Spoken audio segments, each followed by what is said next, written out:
casa. Tô aqui para registrar. Hoje é dia 3. Aí, agora foi bom. Dia 3 de janeiro. Agora é 9h40. A gente tá registrando que a gente vai correr 1 km nesse mês aqui de janeiro. Sem parar. Vamos ver. A meta é 1 quilômetro. 1 quilômetro. Direto, né? Tem um mês pra gente conseguir. Isso aí. Vamos ver, vai dar tudo certo. Fui. Galera, chegamos aqui no parque, no Horto. Vamos começar agora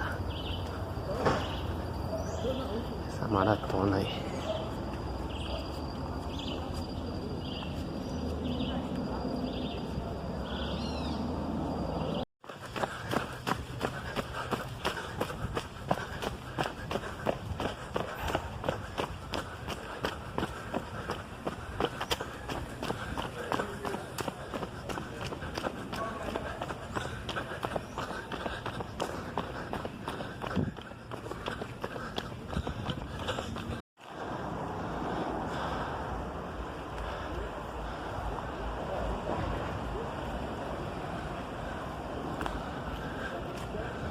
É 1 quilômetro aqui.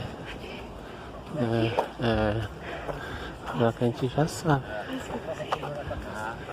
Você sabe que o... Você sem querer.